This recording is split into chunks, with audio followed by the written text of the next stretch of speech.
parle de révolution des affaires militaires, là on en a une. Entre le combat de 1918 et celui de 1914, il n'y a plus rien de commun. Vous prenez un sergent sous-officier d'infanterie de 1918, vous le faites faire un bond dans le temps aujourd'hui, dans un régiment d'infanterie aujourd'hui, il n'est pas perdu. Vous l'envoyez en Afghanistan, et il arrive à trouver à peu près ses marques. Vous le faites revenir 4 ans plus tôt, en 1914, il ne comprend plus. Il n'est plus du tout dans le même schéma. C'est-à-dire que là, il y a une vraie rupture militaire, une vraie rupture tactique, dont on sort peut-être un peu maintenant, mais qui va marquer effectivement tout le reste du XXe siècle, du XXIe siècle, de ce qu'on connaît de la façon de faire la guerre.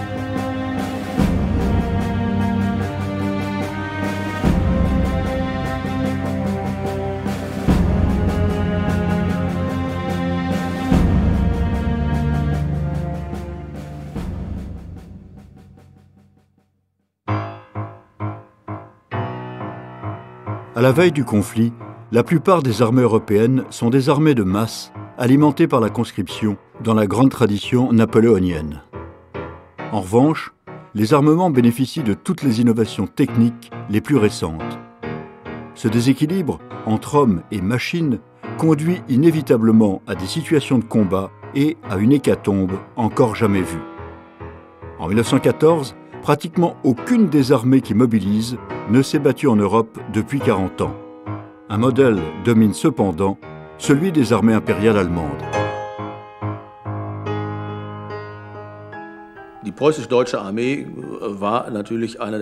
Juste avant la guerre, l'armée impériale allemande est l'une des plus puissantes d'Europe. Elle a été renforcée par 2 grandes lois militaires en 1912 et 1913, et ses effectifs en temps de paix se montent désormais à 700 000 soldats. Par ailleurs, c'est l'une des plus modernes, des mieux équipées et aussi des plus mobiles. L'armée française a adopté le modèle de l'armée allemande, elle a copié les grandes structures, l'organisation de l'armée allemande, avec une caractéristique majeure, c'est qu'en France, on fait un effort humain supérieur à celui de l'Allemagne. C'est-à-dire qu'on s'est imposé d'avoir le même nombre de baïonnettes que les Allemands, pour un pays qui, démographiquement, est très inférieur à l'Allemagne, qui représente 60% de la population allemande.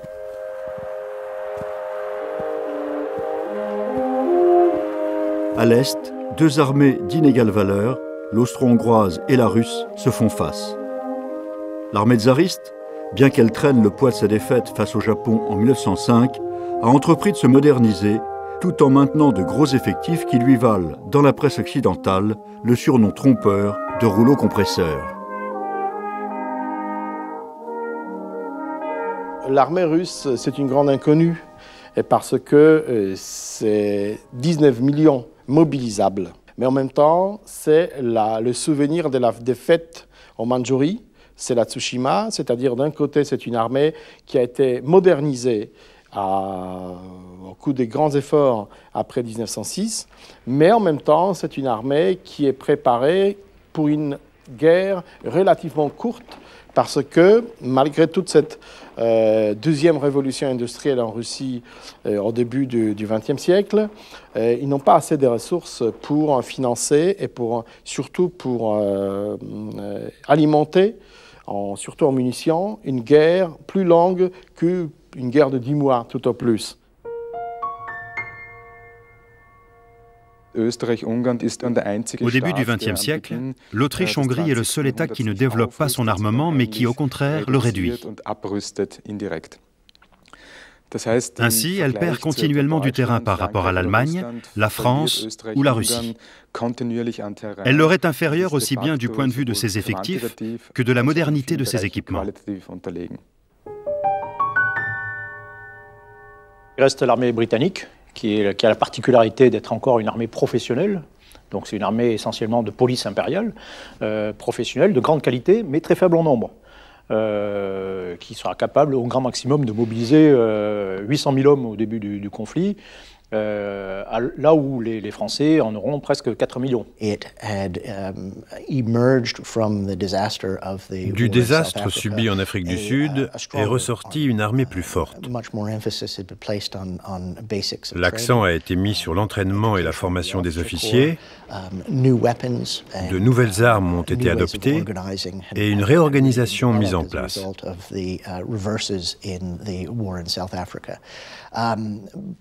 Mais l'armée britannique reste de petite taille si on la compare à celle des autres pays d'Europe.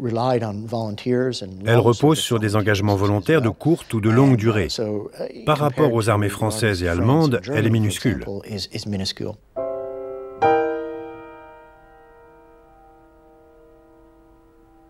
La guerre franco-allemande de 14-18, c'est la guerre des deux systèmes qui ont inventé la massification du conflit des armées. Les autres pays européens ne sont pas du tout dans ce système.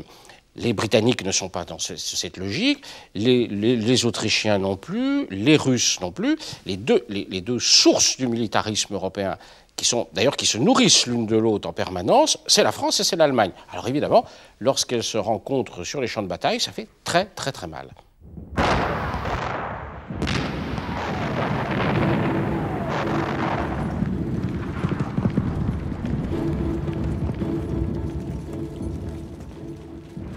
Non seulement les premières batailles sont extrêmement coûteuses en vies humaines, mais elles conduisent aussi les états-majors à réviser brutalement leur façon de mener la guerre.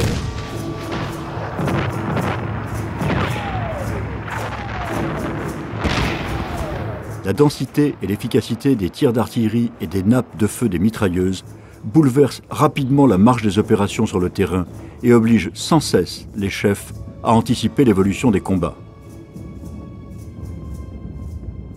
Le grand quartier général allemand, le grand quartier opérationnel qui gère les opérations, il est à Luxembourg. Il est à 200 km des opérations. Et on est persuadé à ce moment-là qu'on va pouvoir gérer le champ de bataille grâce au télégraphe, essentiellement, qu'on va pouvoir gérer de loin.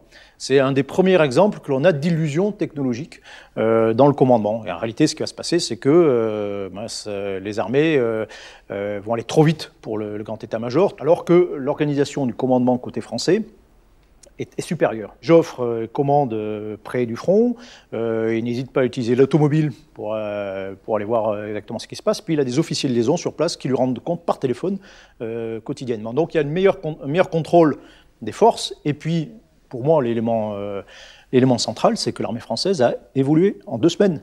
C'est-à-dire que l'armée française qui se bat sur la Marne n'est plus celle qui se bat sur les frontières. Pourquoi ? Parce qu'entre-temps, il y a eu tout un processus d'innovation interne absolument considérable. Ça communique très vite par message, par télégraphe, entre camarades de promotion. On s'envoie des messages en disant « Regardez comment les Allemands utilisent les mitrailleuses de cette façon, il faut faire ça, il faut faire ça, il faut faire ça ». C'est le début d'un processus qui va durer plusieurs années, qui va profondément transformer les armées, en particulier l'armée française.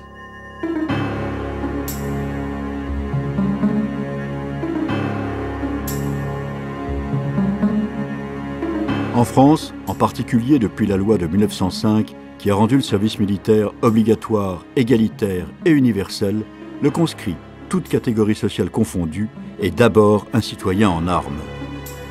Confronté à la violence du champ de bataille, il reste déterminé à assurer son devoir de défenseur de la nation, tout en imaginant de nouvelles parades, de nouveaux subterfuges pour survivre.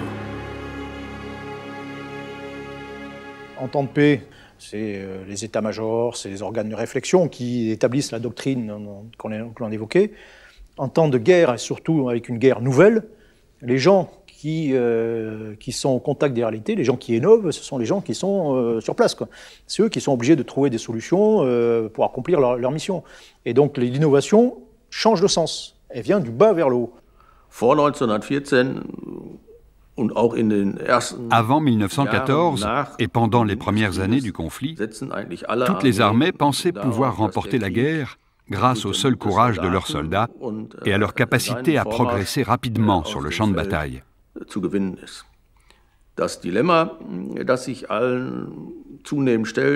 Le dilemme auquel elles seront de plus en plus confrontées, c'est que la guerre de position fait appel à de toute autre forme de combat sur le terrain.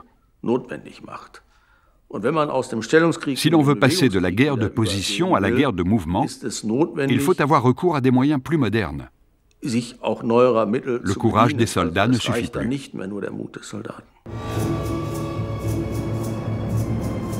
Pour échapper aux vues et aux tirs ennemis, le front se creuse de milliers de mètres de tranchées et de boyaux qui relient entre eux les avant-postes, les premières lignes, les secondes lignes et l'arrière. S'adaptant aux terres bouleversées, les hommes s'acharnent aussi à aménager et à utiliser les cratères causés par les obus et les mines.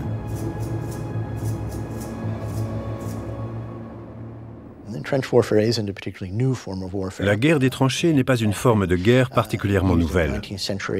Elle a été utilisée au XIXe siècle et a occupé une place très importante durant la guerre russo-japonaise au début du XXe siècle.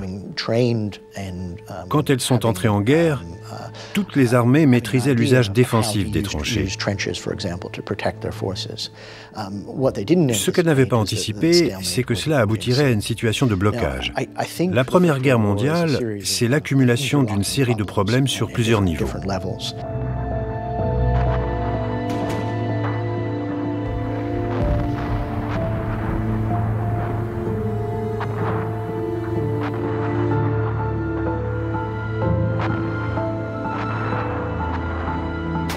Pour interdire les attaques furtives ou les assauts de l'ennemi, un nouveau matériau fait son apparition, le fil de fer barbelé, importé des États-Unis, où il sert à parquer le bétail.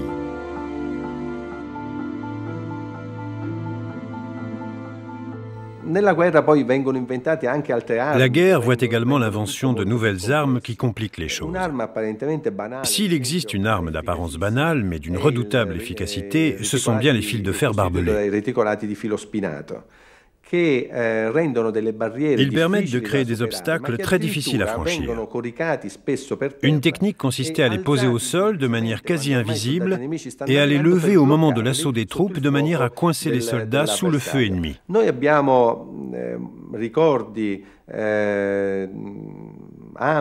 Les anciens combattants gardent souvent des souvenirs très douloureux de ces attaques. Par exemple, Emilio Lussu témoigne de la stupeur des hommes se faisant décimer. Je me souviens, dit-il, d'avoir vu tomber lors d'un assaut ces soldats sous le fardeau de leur sac à dos. On aurait dit qu'ils chutaient du haut des arbres.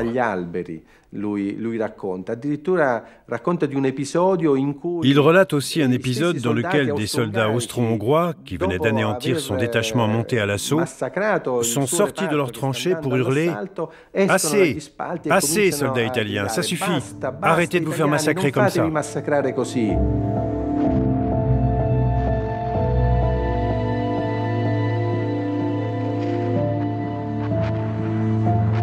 À l'angoisse des obus d'artillerie s'ajoute le danger des galeries souterraines que chaque armée creuse sous les lignes adverses et qu'elle bourre d'explosifs. Cette guerre des mines, difficilement détectable, terrorise les fantassins.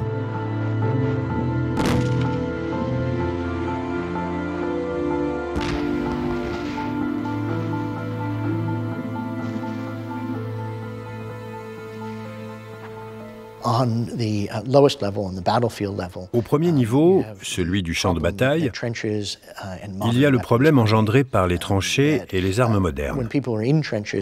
Lorsque les soldats se trouvent dans les tranchées, ils sont protégés des tirs ennemis. Mais lorsqu'ils en sortent pour l'attaque, ils se trouvent exposés au feu et doivent courir à découvert pour atteindre les lignes ennemies. Les attaques sont donc extrêmement sanglantes et faiblissent sous les tirs des adversaires.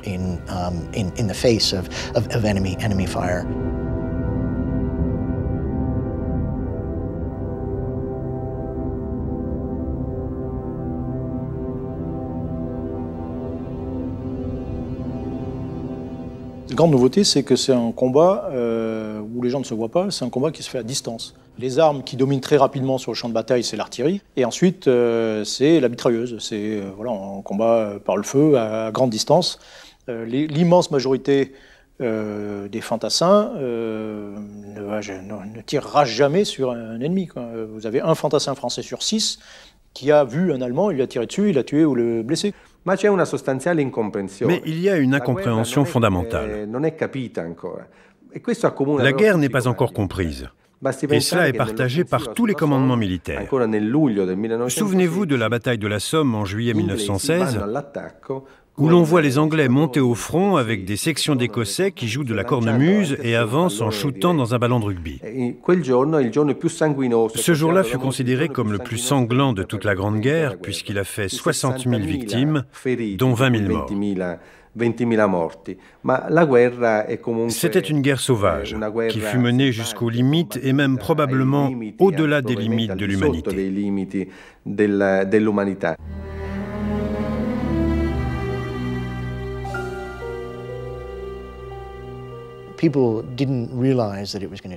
La situation allait mettre des années à se débloquer, ce dont personne n'avait alors conscience.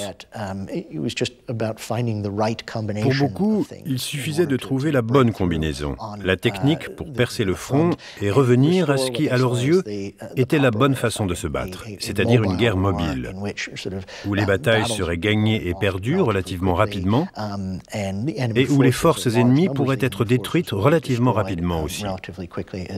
Et toute l'année 1915, notamment sur le front de l'Ouest avec la France, c'est une année d'expérience. On monte des opérations offensives de plus en plus importantes, mais ces attaques françaises sont extrêmement meurtrières.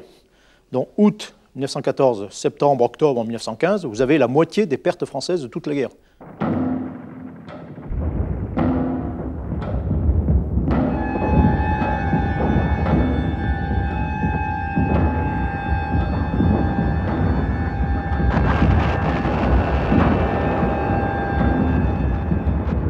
Entre guerre de position et surenchère des moyens de destruction, la logique des opérations échappe de plus en plus aux soldats.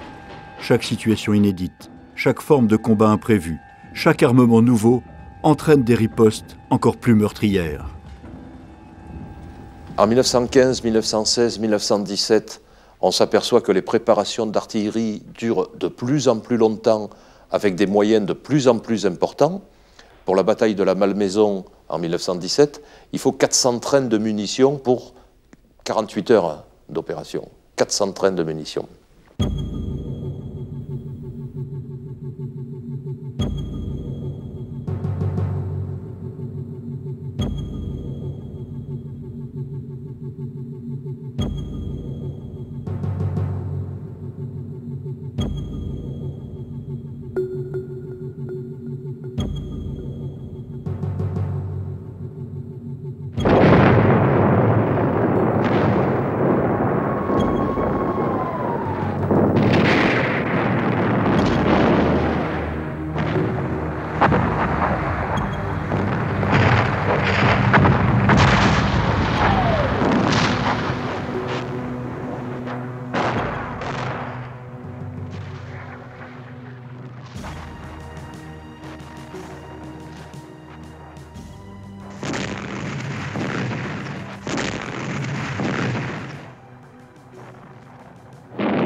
La guerre de tranchées, paradoxalement, introduit la troisième dimension dans la guerre. Une guerre qui était horizontale, d'un seul coup, il y a la troisième dimension. Par le sol, donc vous avez la guerre des tranchées, vous avez la guerre des mines, donc on s'incruste, on descend dans le sol, mais surtout on va dans l'air.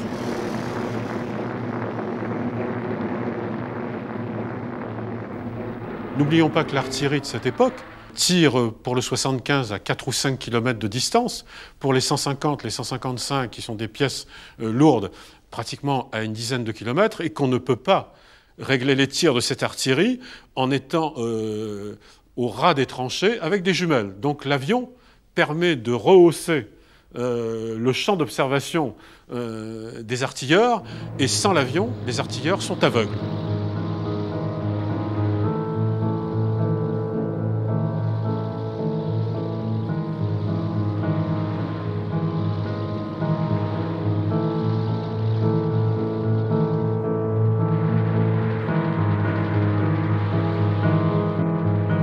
Si on fait l'état des lieux à la fin de la première décennie du XXe siècle, bien on se rend compte que les progrès ont été fulgurants. On passe des 300 mètres que franchissent les frères Wright en 1903 aux États-Unis à la traversée de la Manche par Blériot, donc en juillet 1909.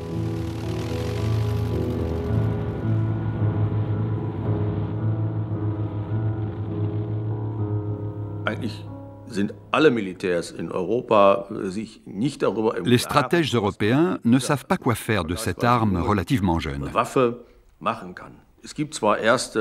Certes, l'avion a déjà été utilisé dans le cadre de la guerre qui a opposé l'Italie à l'Empire ottoman en 1911. Il a servi à jeter des petites grenades à main et des bombes de petite taille. Mais on n'est pas convaincu qu'ils permettent de remporter la guerre.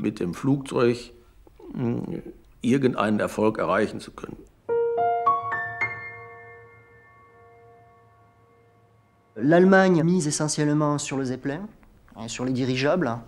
L'Angleterre, s'inquiétant de l'avancée des Allemands en matière de dirigeables, essaye de suivre le mouvement. Elle accorde des crédits très importants aux dirigeables, mais les premières expériences ont des échecs. Donc dès 1912, l'Angleterre se dirige avec force dans la voie de l'aéroplane.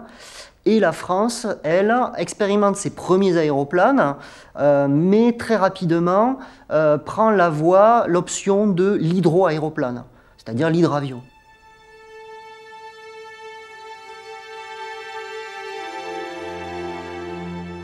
Finalement, si en 1914, la France continue à entretenir une flotte d'hydravions, elle développe aussi des avions de reconnaissance.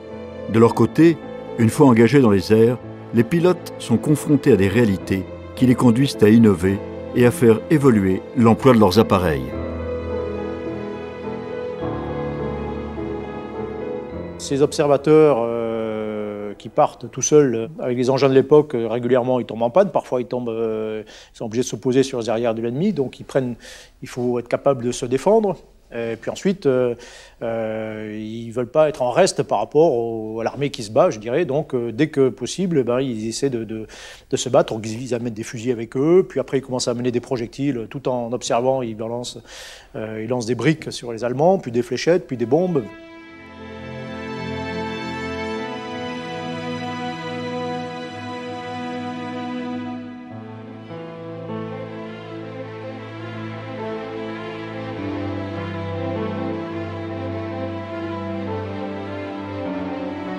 Et donc il y a un armement spontané qui se fait jusqu'au moment où, en octobre 1914, on a effectivement un observateur qui réussit à abattre un couple d'observateurs, ils sont deux, qui réussissent à abattre un avion allemand. Donc c'est la première victoire aérienne de la chasse, encore une fois, qui est un phénomène spontané.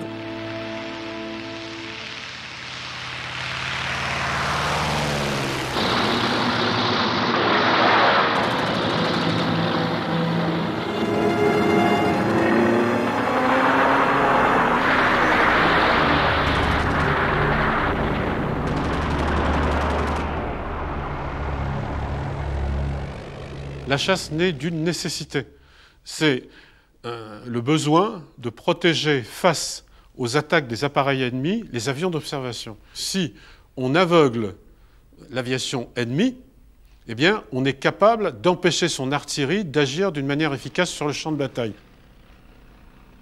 L'attaque et la protection des avions d'observation et des ballons vont entraîner la naissance d'un concept tout à fait nouveau pendant ce conflit. C'est le concept de maîtrise du ciel.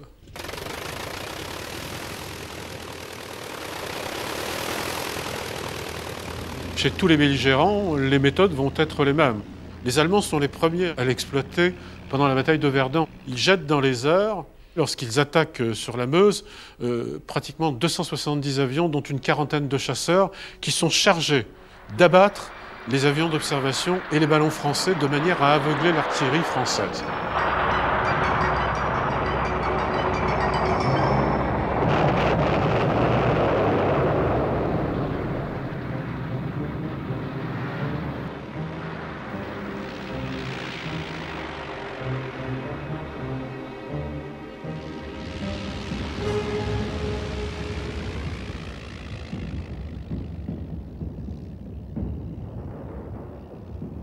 Voir et ne pas être vu, tel pourrait se résumer le nouveau credo des combattants.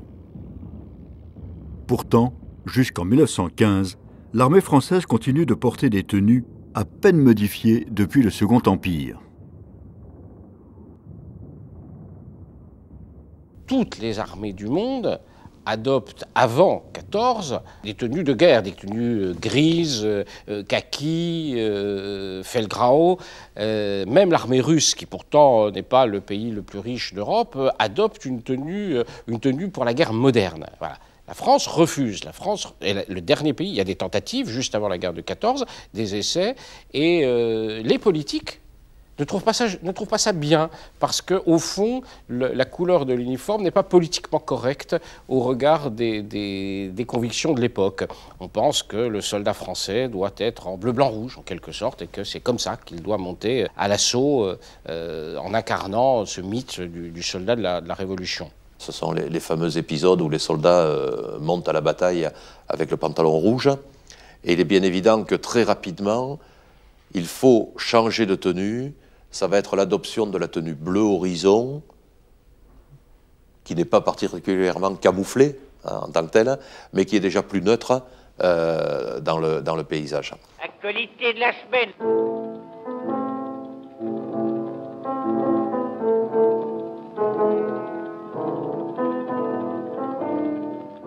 Le nouvel uniforme de nos soldats.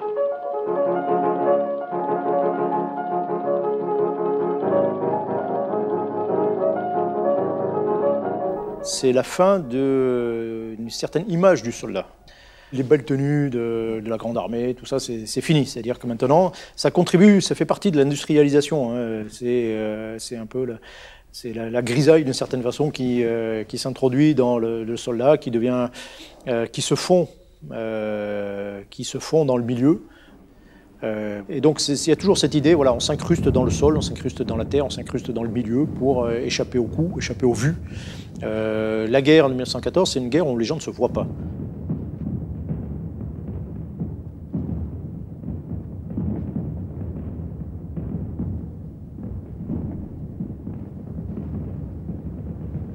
Cette question du camouflage prend une importance, une acuité tout à fait particulière à partir du moment où on est en guerre de position. Pourquoi? Tout simplement pour que ses propres installations, c'est vrai pour les Français, pour les Britanniques, pour les Allemands, pour que nos propres installations ne soient pas des cibles désignées pour l'artillerie ennemie. Et donc va se développer toute une politique extrêmement active de camouflage des installations défensives permanentes. On refait des modelés de terrain, on utilise de la peinture, on crée des faux arbres, etc., etc. Cette politique de développement du camouflage va aller beaucoup plus loin, puisqu'on en vient aussi à camoufler les bateaux, on en vient aussi à camoufler certains avions, on en vient à camoufler systématiquement tout ce qui est installation permanente, construction à proximité du front. Et puis ça va même aller beaucoup plus loin encore, puisqu'on va reconstituer, c'est un épisode fameux, un faux Paris au nord-ouest de la capitale. Alors, on ne va pas recréer une ville de Paris, hein, mais en jouant sur des projecteurs et des lumières, faire croire aux pilotes allemands qui viennent bombarder ou qui viendraient bombarder la ville de nuit que la gare de l'Est ou la gare du Nord est à 25 km au nord-est de son emplacement réel, pour éviter qu'ils ne bombardent directement le centre de la capitale. Donc c'est une vraie politique qui se développe au front et à l'intérieur. C'est vrai également en Allemagne, c'est vrai chez les Britanniques, mais ce sont vraiment les Français qui impulsent, qui donnent une orientation très forte à ce mouvement-là, en créant des unités spécialisées, une section de camouflage, où on va retrouver des artistes, des peintres, des décorateurs, des sculpteurs sur bois, des spécialistes des tissus. Et ces sections de camouflage vont totaliser plusieurs centaines de personnels et employer plusieurs dizaines de milliers d'ouvriers pour créer jusqu'à de faux décors.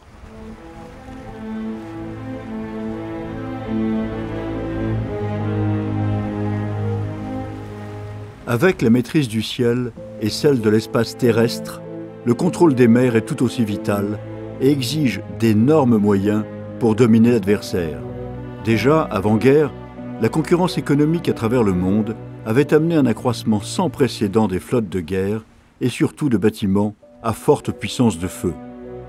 Un modèle s'impose, le nouveau cuirassé anglais baptisé Dreadnought. C'est une vraie politique de modernisation des différentes marines qui est lancée aussi bien en Grande-Bretagne qu'en France, qu'en Autriche-Hongrie, qu'en Allemagne, ce qui fait que l'essentiel des investissements en matière d'armement est dirigé vers la mise en chantier et le lancement de nouveaux supercuirassés. Dès que le navire Dreadnought est lancé, la plupart des grandes puissances comprennent qu'il y a un changement en cours. L'avenir sur mer appartient aux bateaux équipés de forts blindages et de canons à fort calibre.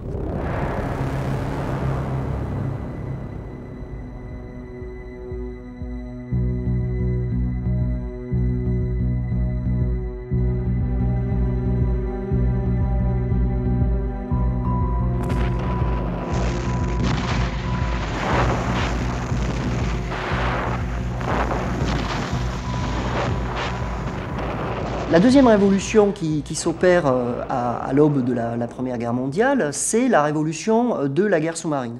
Le premier sous-marin opérationnel, c'est le Gymnote, qui est mis au point en 1888, qui est un navire tout de suite qui est conçu avec un objectif militaire, et il sera effectivement armé. Et tout de suite, vu ses bons résultats, les Français se prennent d'engouement pour les sous-marins. On n'a pas loin de 50 sous-marins, même un petit peu plus, qui sont de modèles très différents, mais qui font de la France vraiment une puissance à la pointe de la technologie sous-marine. L'Allemagne ne croit pas du tout à l'arme sous-marine, mais très rapidement, dès le début de la guerre, l'Allemagne s'aperçoit qu'elle doit seule affronter en mer du Nord et en Manche et sur l'Atlantique la marine anglaise. Elle s'aperçoit que c'est pas possible. Elle s'aperçoit qu'elle ne pourra pas faire le poids. Donc l'Allemagne se tourne vers le sous-marin avec l'optique de pouvoir briser le blocus, d'une part, et également, on va dire, de pouvoir s'attaquer indirectement à la suprématie navale britannique avec une arme facile d'utilisation, peu coûteuse à construire.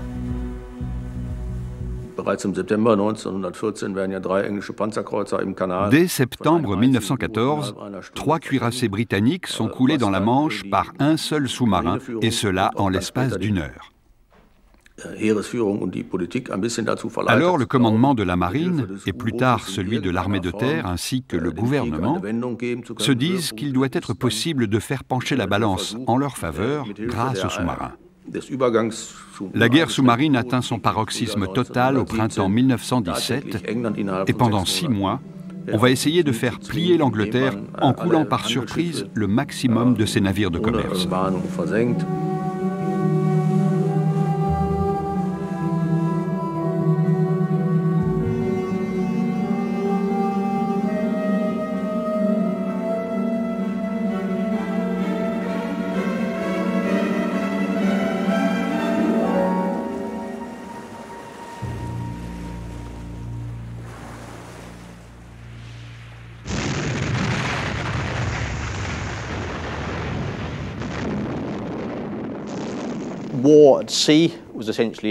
La guerre navale visait essentiellement les navires marchands qui approvisionnaient l'alliance ennemie. Et elle a été menée au moyen de sous-marins et de radars de surface. À cet égard, la Grande-Bretagne a été avantagée par la taille de sa marine, et si cela ne suffisait pas, elle pouvait s'appuyer sur la marine française et plus tard sur la marine italienne. La flotte du commerce va être rapidement mobilisée. Donc par exemple, la marine française a l'idée très rapidement de lutter contre les sous-marins en armant des chalutiers, en les armant en canons, en les armant également en postes TSF pour améliorer les communications, le repérage, etc. On va s'apercevoir très rapidement, avec la guerre sous-marine, de la nécessité de communiquer pour pouvoir protéger. Et donc, par exemple, le ministère de la Marine français va lancer une vaste campagne d'équipement des navires du commerce en poste TSF campagne d'équipement, mais aussi campagne de formation des officiers de la marine marchande à l'usage de cet appareil qui va jouer quand même un rôle important pendant la guerre.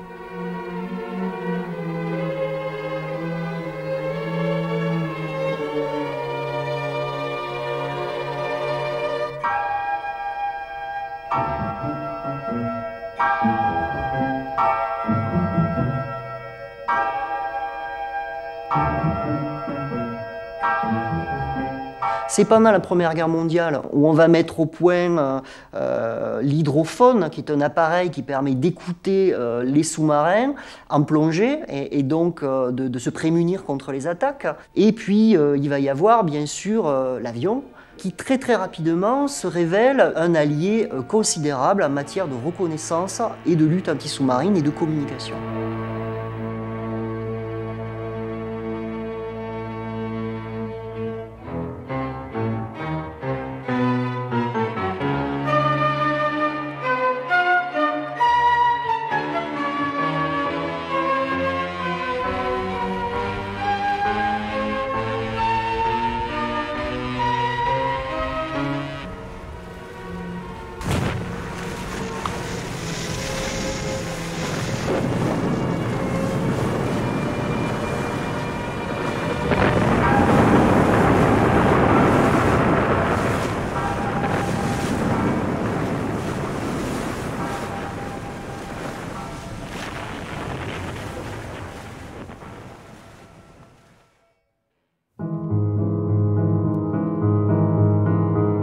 Dans la course permanente aux inventions à laquelle se livrent les belligérants, les plus farfelus des bricoleurs comme les grands noms de la science sont mis à contribution.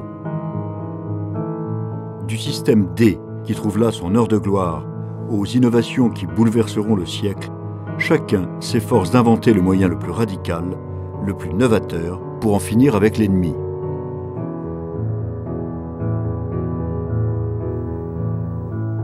Il y a une explosion d'innovations technologiques qui sont partiellement prises en compte. Donc, ça va être les embryons de plus grands développements par la suite, et partiellement pris en compte intellectuellement aussi. C'est-à-dire que tout ça, ça va tellement vite que finalement, ça dépasse, je dirais, les capacités des organisations à intégrer tous ces éléments nouveaux. Après à peine un an de combat, le soldat lui-même s'est transformé. Servant de chair à canon lors des premières batailles, il a fini par trouver sa place dans l'immense chaîne technologique qui alimente la guerre. Fin 1915, la guerre s'industrialise, y compris dans les mentalités. C'est-à-dire qu'on commence à faire les 3-8. Comme dans une usine, vous avez les unités qui sont dans un secteur difficile, qui combattent, qui vont au repos, qui vont dans un secteur calme, puis un secteur plus difficile, au repos, donc on tourne.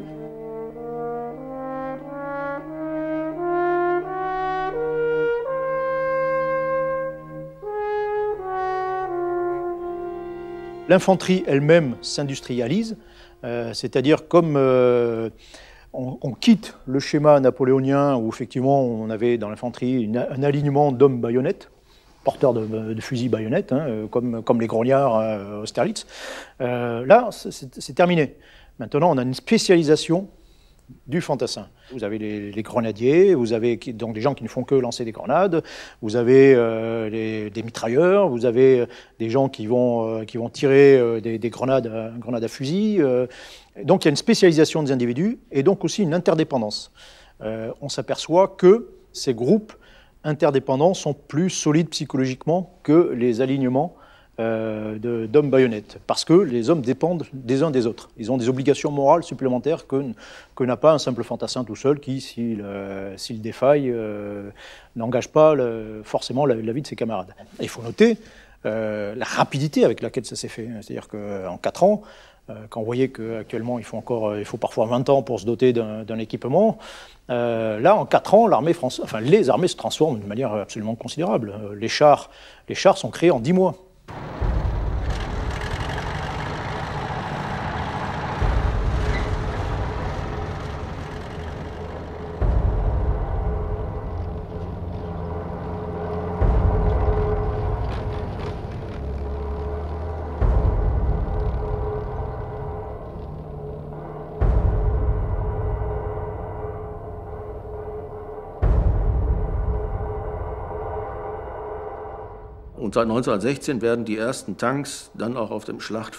Les premiers tanks, ou Panzer, comme on les appelle en allemand, sont arrivés dès 1916 sur le champ de bataille. En Allemagne, on sait que l'ennemi en utilise, mais on ne peut se résoudre à leur emploi, notamment parce qu'ils ne sont pas encore d'une grande efficacité sur le terrain. Ils ne sont pas très manœuvrables. Les piloter est une véritable aventure, et ils tombent facilement en panne. Alors pour les Allemands, ils sont d'un intérêt tactique limité. C'est en 1917 seulement, après la bataille de Cambrai, que l'on commence à comprendre que le char peut permettre de sortir de la guerre de position et de passer à une guerre de mouvement. Alors l'Allemagne décide de développer son propre char. C'est la raison pour laquelle, à la fin de la guerre, l'armée allemande compte relativement peu de Panzer, pour la plupart des prototypes, tandis que les Alliés disposent d'environ 6000 blindés de différents modèles.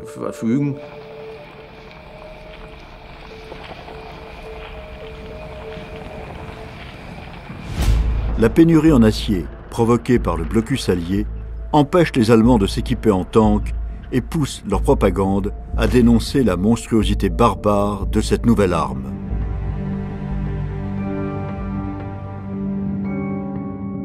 Pourtant, dès février 1915, ils n'avaient pas hésité à utiliser des lance-flammes et plus tard, en avril, à expérimenter à Ypres les premières nappes de gaz asphyxiant sur les tranchées franco-britanniques.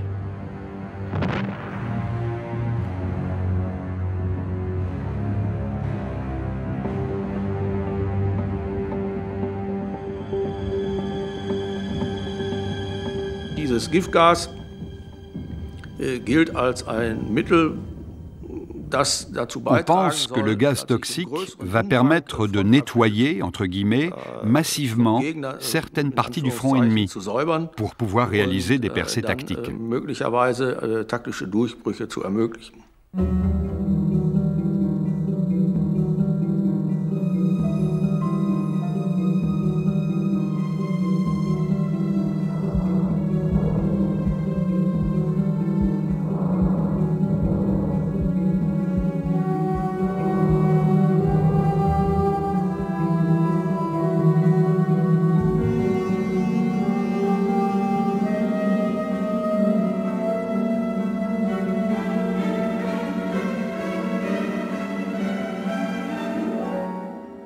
L'effet des gaz va surprendre, semer un effet de panique parmi les troupes. Les Canadiens ne sont pas bien équipés, ils n'ont pas de masque à gaz, ils n'ont pas rien. Les gaz les surprennent comme toutes les autres personnes.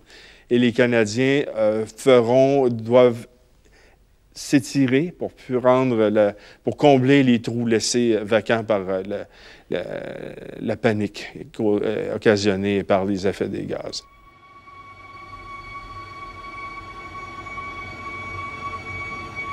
Mettant en œuvre les mélanges chimiques les plus nocifs, la guerre des gaz n'a cependant pas les effets attendus sur le terrain. Pluie, vent, froid et bientôt système de protection permettent de s'en prémunir. En revanche, l'effet psychologique sur les combattants est immédiat. Déjà écrasés et aveuglés sous les tirs d'artillerie, ils doivent désormais se garder de l'air qu'ils respirent.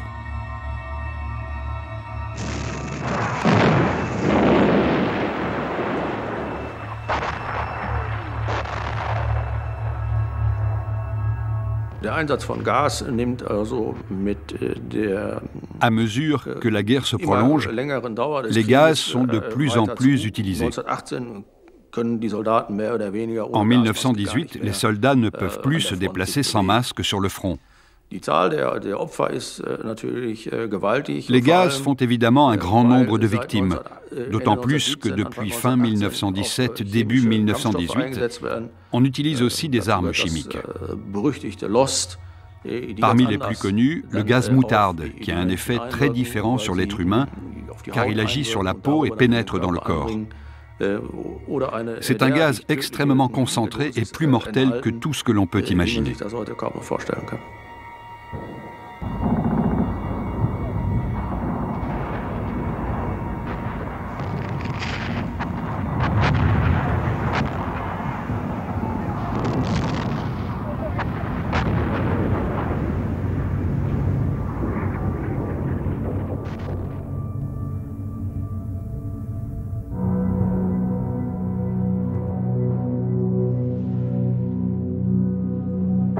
Formé à l'expérience des champs de bataille napoléoniens ou à ceux de la guerre de 1870, le service de santé des armées n'est absolument pas préparé en 1914 à traiter les centaines de milliers de blessés qui affluent dans ces postes de secours.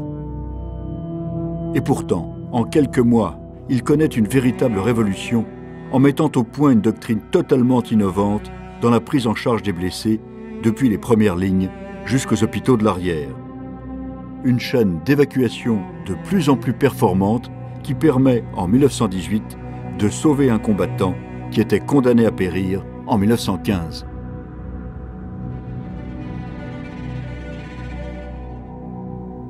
La médecine militaire fait des progrès considérables entre 1914 et 1918. Il était temps, si je puis dire, puisque notamment les services de santé français sont entrés en guerre avec une doctrine médicale archaïque, consistant à ne pas soigner le soldat immédiatement après la blessure, mais à l'évacuer dans des hôpitaux de l'arrière pour le soigner.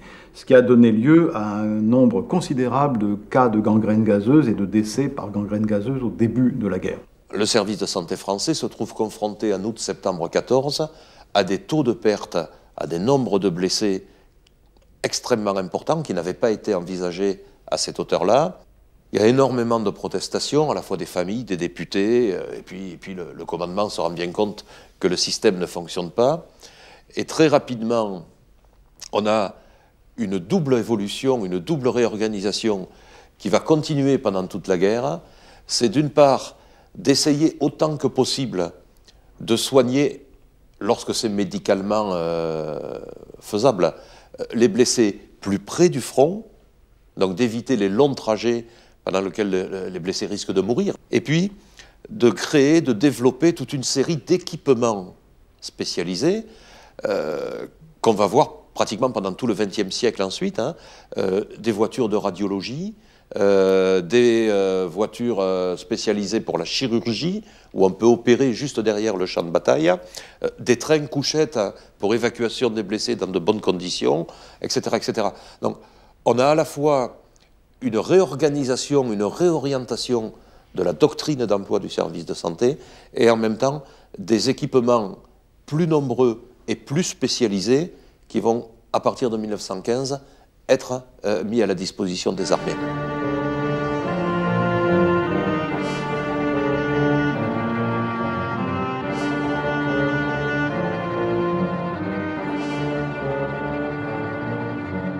L'artillerie, les mines, les bombes, le feu des mitrailleuses causent près de 4,5 millions de blessés dans les rangs français.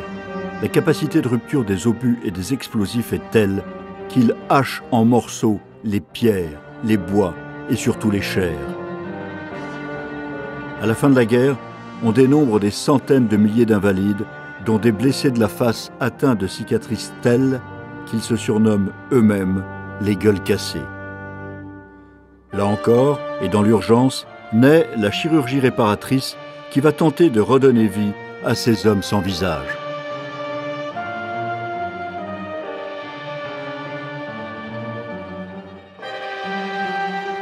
Autre domaine dans lequel la médecine aux armées est contrainte de s'adapter, les innombrables cas de traumatisme psychique dont souffrent les combattants.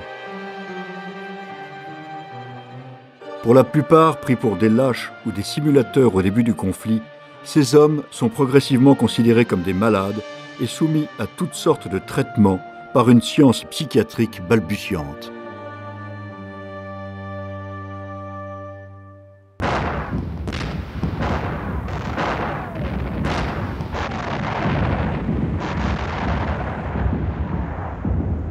Faute de pouvoir percer militairement sur le front, tout est bon pour mettre à genoux l'adversaire et chaque camp s'efforce de toucher ses points les plus vulnérables. Première cible, les populations civiles. On a bien conscience, chez les différents belligérants, que désormais, la guerre ne peut plus se faire avec les seules armées. Elle se fait avec le moral de la population, elle se fait avec les économies et les réserves et les épargnes des citoyens, elle se fait avec toute l'industrie, elle se fait avec l'ensemble des moyens du pays. La guerre totale, c'est l'absence de distinction entre le combattant et le non-combattant. Les Britanniques et les Allemands considèrent que l'ouvrier qui fabrique, ou l'ouvrière qui fabrique des obus, qui fabrique des cartouches, eh bien, devient obligatoirement, dans leur esprit, une cible au même titre que le combattant des tranchées. Et cette conception se rapporte à l'idée selon laquelle, si on bombarde suffisamment longuement un pays ennemi, eh bien, on arrivera à avoir raison du moral de ce pays ennemi et on provoquera un choc traumatique et politique au niveau de ce pays ennemi qui rendra inutile la victoire sur le champ de bataille.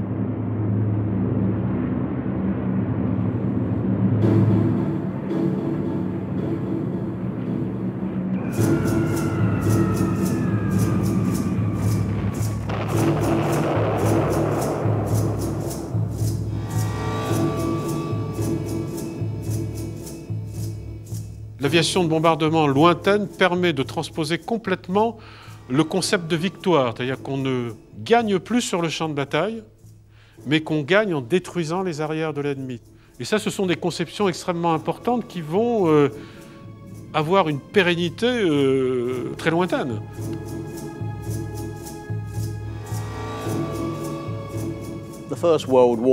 La Première Guerre mondiale, qui s'est déroulée sur des lignes de tranchées statiques, a marqué un tournant radical dans la nature de la guerre elle-même. On est passé d'une configuration d'armée traditionnelle, une configuration que je qualifierais de napoléonienne, à savoir l'artillerie, l'infanterie et la cavalerie, à un type d'armée très moderne et utilisant des technologies de pointe. Il y a les chars, bien sûr, mais aussi les avions et des modes de communication modernes. Tout cela a changé la nature de la guerre entre 1914 et 1918.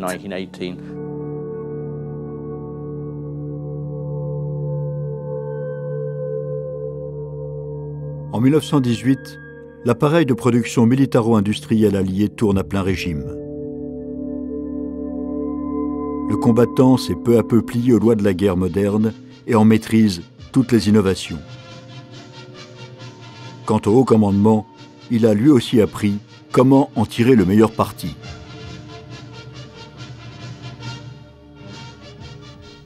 En janvier 1914, l'armée française a 75 véhicules à moteur en propre. Après les réquisitions du mois d'août, elle en a 2000. En novembre 1918, elle en a 90 000. C'est-à-dire qu'on passe en 4 ans et demi de 75 véhicules à 90 000.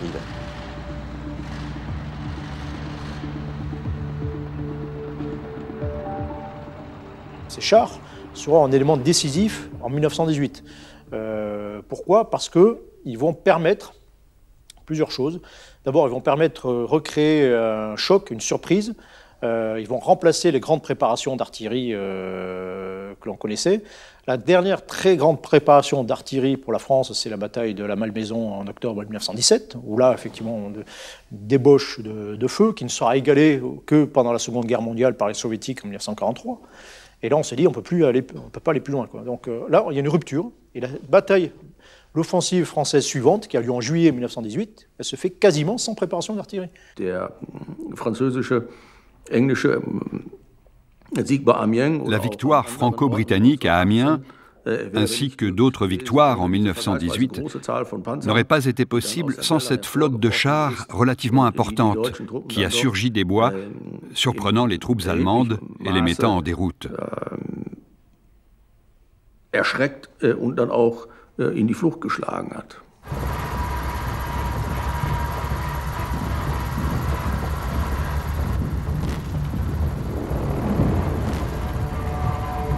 Pendant la deuxième partie de l'année 1918, c'est-à-dire la partie où les Alliés vont s'engager dans les offensives qui vont les amener pratiquement aux frontières de l'Allemagne, on va assister aux premiers essais de coopération entre l'emploi des chars et l'emploi des avions dans certaines batailles menées par les Français et les Britanniques. Donc c'est un phénomène tout à fait nouveau. Deuxième phénomène, c'est ce que j'appelle l'emploi en masse de l'aviation, c'est-à-dire l'utilisation industrielle de l'aviation dans la bataille, comme on utilise de façon industrielle l'artillerie, comme on utilise de façon industrielle les armements. Pétain aurait pu dire en 1917, au lieu de dire « j'attends les chars et les Américains », il aurait pu très bien dire « j'attends les chars, les avions et les Américains ».